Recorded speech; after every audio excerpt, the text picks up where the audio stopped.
this happened on other systems. Forces and the commanders of the And he three really armed takes you forces from branches, just a Army, geology Air to Force, and primitive life, Navy, and and he makes maybe it a feel couple like of it's actually scientists. been possible. He And also, said that like, most the Ocean of likely there Life were more people in the know, didn't especially in the was actually military, fairly fast but after he could formation not of Earth. confirm that. For Him and his friends did not recognize some of the names mentioned on the book. People have asked me about some of the illustrations of certain alien races on the book. This because some of them were literally copied off movies and / or video games, not all. Me and Petro asked ourselves the same thing, as we recognized some of them, and we did contact his father in order to get an answer. He told us that over the years the people that were adding / updating / printing the book had been using alien images from the media when they did not have a real photo or a drawing from the witnesses. So sometimes they used images from movies and video games that better describe the alien race in question. This according DS to the witnesses' testimonies, description of their encounters. However, he did say something else, something extremely interesting. He told us that amongst high-ranking diplomats there has been much solid discussion and debate about a plan involving certain media, from online to paper to Hollywood to the video game industry, and certain security departments, especially from Japan, China, Canada, USA, and Europe, in order to use the right to them images to describe the appearance of aliens. All the media involved was, in the end, either directly or because they owned the mother companies, owned for no more than 5 people, and that this was a concerted effort in order to get people, humankind, used to the appearance and presence of aliens amongst us. He, Petra's father, also told us that some of the alien races images used in video games and other media were used in the book prior to the release of the games and / or movies. Him and some of his friends had knowledge that some of those security departments had actually created some of the images and then released them to the proper channels in order for those images to be known to the general public. This, obviously, we can not confirm, except for one of the images on the book, the aliens used in the MOB-1 Independence. They were known before the making, not even close, of the movie, by at least 8 years. Also, some of the photos on the Ark had been tampered with Ark DS. And so, there you have it, the story behind the alien race's Russian secret book. At least some of it. I hope you enjoy the book and all the revelations contained in it. This book is dedicated to the memory of Petra. The Ark has been re-edited, information always being updated in all aspects, from new alien races to new reports and photos, or illustrations, at least 12 times. That we know the first edition was printed in 1946 or early 1947. Then new editions were printed. 1951, I have the cover, just the cover, of that one. 1959, 1968, 1971, 1980, all the way to, we believe, 2011. Ark DS, a lost copy. In the 1980s, a copy of edition of this book was found on a field in Variatia, East Siberia.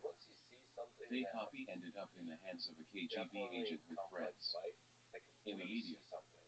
After the collapse of the USSR, some of the information and images in the book were leaked, sold. Years later, the information and some of the images started appearing in TV series and video games. Mass Effect being the most well-known. This information was handwritten on the book Ark DS in 1924 near Yekaterinose, Ukraine, now Dnipropetrovsk.